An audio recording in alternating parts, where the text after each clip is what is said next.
Louvado seja o nosso Senhor Jesus Cristo. Hoje, terça-feira, dia 10 de outubro, nós vamos meditar a primeira leitura da liturgia de hoje, que está no livro do profeta Jonas, capítulo 3, versículos 1 ao 10. Leitura da profecia de Jonas. A palavra do Senhor foi dirigida a Jonas pela segunda vez. Levanta-te, põe a caminho da grande cidade de Nínive e anuncia-lhe a mensagem que vou te confiar. Jonas pôs-se a caminho de Nínive, conforme a ordem do Senhor. Ora, Nínive era uma cidade muito grande. Eram necessários 3 dias para ser atravessada. Jonas entrou na cidade, percorrendo o caminho de um dia. Pregava ao povo, dizendo: ainda 40 dias e Nínive será destruída. Os ninivitas acreditaram em Deus, aceitaram fazer jejum, vestiram sacos, desde o superior ao inferior. A pregação chegara aos ouvidos do rei de Nínive. Ele levantou-se do trono e pôs de lado o manto real, vestiu-se de saco e sentou-se em cima da cinza. Em seguida, fez proclamar em Nínive como decreto do rei e dos príncipes: homens e animais, bovinos e ovinos, não provarão nada, não comerão e não beberão água. Homens e animais se cobrirão de sacos, e os homens rezarão a Deus com força. Cada um deve afastar-se do mau caminho e de suas práticas perversas. Deus talvez volte atrás para perdoar-nos e aplacar sua ira, e assim não venhamos a perecer. Vendo Deus as suas obras de conversão, e que os ninivitas se afastavam do mau caminho, compadeceu-se e suspendeu o mal que tinha ameaçado fazer-lhes, e não o fez. Palavra do Senhor, graças a Deus. Minhas irmãs e meus irmãos, aqui é Paulo Barbosa. Sejam todos bem-vindos e obrigado a cada um de vocês por tirar esse tempo, esses 20 minutos tão preciosos do dia para alimentar da palavra de Deus. A primeira leitura hoje, ela é muito especial, mas o Evangelho também é muito importante porque o Evangelho vai falar das 2 irmãs de Marta e Maria. Aconselho você a ler e meditá-lo também.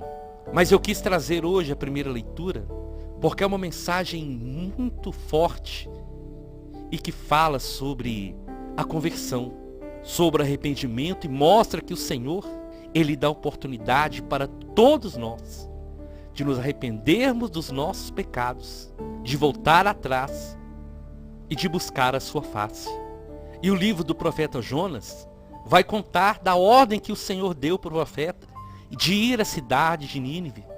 O pecado daquela cidade tinha chegado no ponto tão alto que o Senhor iria acabar com aquela cidade, com aquele povo. E o Senhor então envia Jonas para anunciar a sua palavra.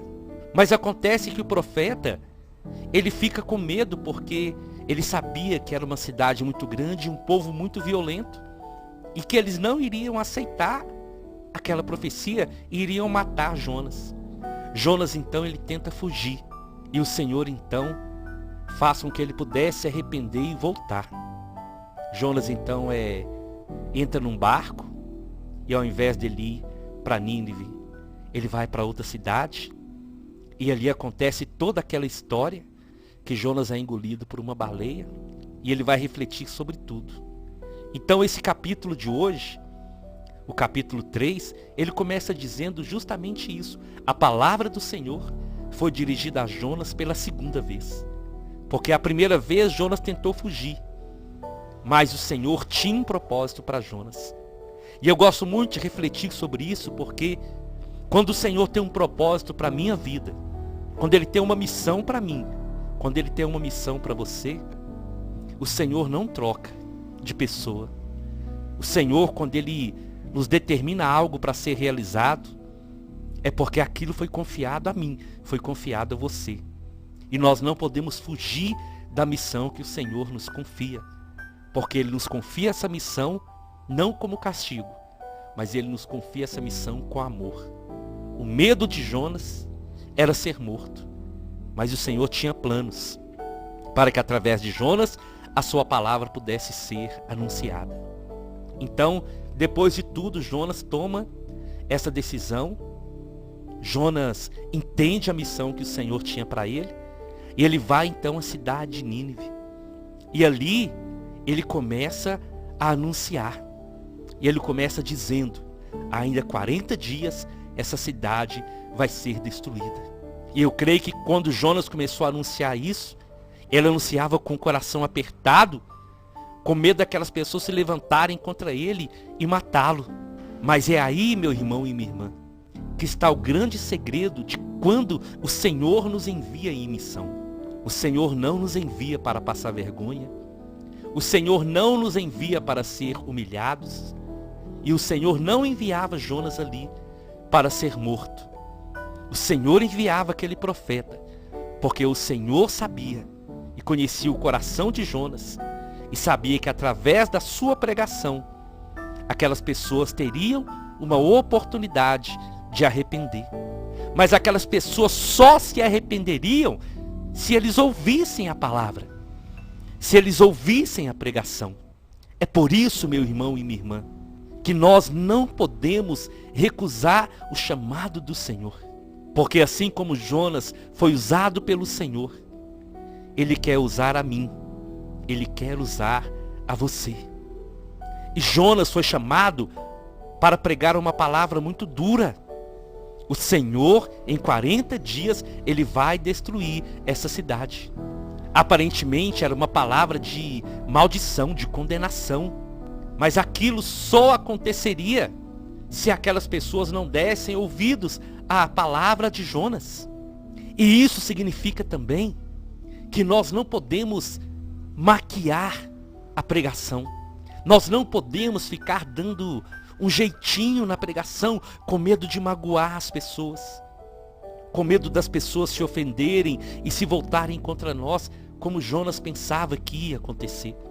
Se Jonas não fosse fiel para anunciar aquilo que o Senhor tinha mandado, não aconteceria a conversão daquela cidade.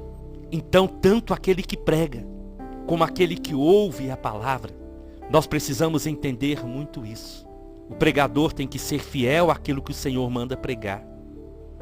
E aquele que recebe, tem que receber entendendo que a palavra do Senhor, por mais dura que seja, aliás, quando a palavra é dura, quando é uma palavra forte de repreensão, de exortação, o Senhor não envia essa palavra para nos punir, para nos castigar. O Senhor envia a palavra para nos chamar ao arrependimento, para nos chamar à conversão, para nos chamar à mudança de vida. E foi isso que aconteceu quando Jonas começou a pregar e começou a anunciar que em 40 dias aquela cidade seria destruída. Os ninivitas não se lançaram contra ele. O contrário, aquele povo acreditou que aquelas palavras não eram de Jonas, eram palavras de Deus. Então eles aceitaram aquela palavra. E ao invés de eles se revoltarem contra Jonas e contra Deus, eles se humilharam. Eles fizeram jejum. Eles se vestiram de saco, em sinal de humilhação, desde o superior até o inferior. E aquele povo ficou tão tomado de um desejo de mudança e de arrependimento, que a pregação de Jonas chegou até os ouvidos do rei. O rei poderia mandar prender Jonas, poderia mandar matar e calar a voz de Jonas. Mas não. Aquele rei também, daquela cidade que era tida como uma cidade pecadora, como uma cidade que estava cheia de maldade, aquele rei, quando ele ouve aquela pregação, ele se levanta do seu trono, ele coloca de lado o seu manto real para dizer que ele estava se humilhando. Ele se veste também de saco, e ele se senta em cima da cinza, em sinal de uma humilhação total. E não somente ele. O rei baixa um decreto. E esse decreto ele chega a todos, dizendo que os homens e animais não iriam comer nada, nem beber água, que todos se cobririam de sacos, que todos estariam rezando diante do Senhor, e que todos deviam se afastar do mau caminho e das práticas perversas. Olha para vocês verem, meus irmãos e minhas irmãs, o que uma pregação sincera, o que uma palavra vinda de Deus, como ela foi direta ao coração daquele povo. Todos, desde o rei até o mais simples e até os animais, toda aquela cidade se humilhou.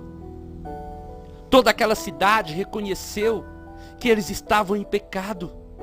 E todos, junto com o rei, começam então a rezar, a fazer as suas orações. E todos são chamados a se afastar dos maus caminhos e das práticas perversas.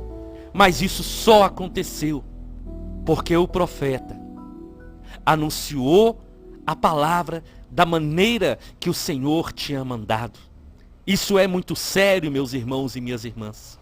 Porque hoje, infelizmente, muitos pregadores, com medo de perder as pessoas, com medo de afastar as pessoas, com medo de serem mal vistos pelas pessoas, muitos têm maquiado a palavra de Deus.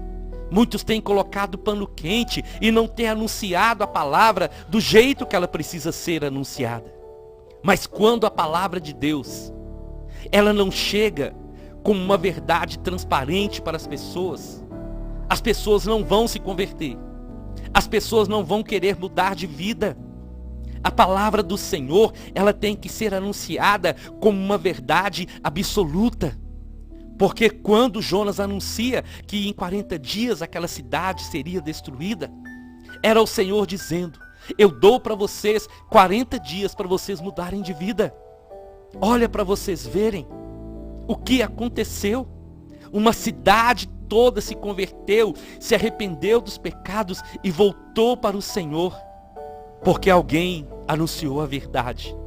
Porque alguém foi ali em nome do Senhor. Nos dias de hoje, infelizmente, quantos têm tido medo de falar a verdade? Mas só a verdade liberta, irmãos e irmãs. E quando nós recebemos uma palavra do Senhor, nós temos que receber, entendendo o que o Senhor deixa claro: eu repreendo e castigo aqueles que amam. E Deus amava aquele povo de Nínive, e por isso a palavra foi dura, para dar um choque de realidade e para mostrar que o Senhor estava dando para eles mais uma oportunidade de conversão, mais uma oportunidade de mudança, mais uma oportunidade de transformação de vida. E o rei dizia: se nós agirmos assim, talvez Deus volte atrás para nos perdoar e aplacar a sua ira, e assim não venhamos a perecer.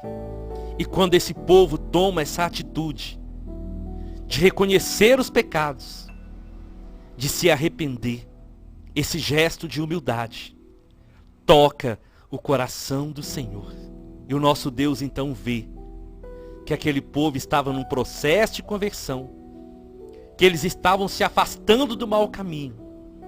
E por isso, aquela sentença de morte, aquela sentença de destruição foi revogada pelo Senhor. E aquele povo teve uma nova oportunidade de recomeçar agora na presença de Deus. Sabe, meu irmão e minha irmã, essa palavra é muito forte, mas é uma palavra que precisa ser pregada e anunciada. Porque se nós não ouvirmos a verdade, se nós só ouvirmos mensagens que vão passar a mão na nossa cabeça, se nós não ouvirmos mensagens que vão abrir os nossos olhos, que vão mexer com as nossas feridas, os nossos pecados, nós não teremos a oportunidade de arrepender e de sair do nosso erro. E é por isso que o Senhor, Ele coloca a palavra no coração dos pregadores, daqueles que anunciam. dos sacerdotes. E nós temos essa missão de pregar e também de receber a palavra. A conversão se dá, como a própria palavra diz, a conversão se dá por ouvir a palavra de Deus. Hoje nós somos chamados a meditar sobre essa passagem de Jonas e lembrar que todos os dias, o Senhor Deus, Ele nos dá uma nova oportunidade de conversão, de mudança de vida, de transformação. E isso se dá diante da palavra que nós ouvimos todos os dias. E como diz a palavra também, se hoje ouvires a sua voz, se hoje ouvires a voz do Senhor, não endureçam o coração. Eu sei que ouvir correção muitas vezes dói, mas essa ferida que a palavra de Deus provoca, essa mesma palavra, ela tem o remédio para curar, para cicatrizar e para tirar todo o mal que existe em nós. Vamos acolher a palavra de Deus e vamos entender isso, que a palavra é uma palavra de um Deus que nos ama, que é apaixonado por nós e que deseja a nossa salvação e que deseja a nossa conversão. Eu te convido, vamos à nossa oração. Em nome do Pai, em nome do Filho e em nome do Espírito Santo. Senhor, eu te louvo e te agradeço por essa palavra. E hoje eu quero colocar a minha vida como pregador e a vida de todos aqueles que proclamam e que anunciam a sua palavra. Desde os mais simples, Senhor, até os nossos padres, os nossos bispos, todos aqueles que têm a missão de proclamar a sua palavra. Senhor, que nós possamos ser profetas verdadeiros, Senhor. Homens, mulheres, que anunciam a sua palavra da maneira que o Senhor manda anunciar. Homens e mulheres que não tenham medo de anunciar a verdade, de denunciar o pecado e de chamar as pessoas à conversão. Toca, Senhor, no coração de cada um. Tira todo medo, tudo aquilo que é humano, Senhor. Essa insegurança, se a sua palavra vai ofender as pessoas, se as pessoas vão se afastar. Tira todo esse sentimento negativo, Senhor. Porque a sua palavra, ela vem para curar, ela vem para restaurar. Essa palavra que provoca a ferida é a mesma palavra que cura e que restaura. E toca no coração daqueles que ouvem diariamente a sua palavra, Senhor. Que nós possamos acolher, não como um castigo, não como um peso, mas acolher, Senhor, como a palavra de um Deus que nos ama, que nos exorta, porque quer fazer que nós possamos ser cada dia mais santos, cada dia mais perfeitos, cada dia mais homens e mulheres que estão se afastando do pecado e procurando viver na sua presença. Amém, amém e amém. Nós estivemos reunidos e vamos permanecer unidos. Em nome do Pai, do Filho e do Espírito Santo. Até amanhã, se o Senhor nos permitir.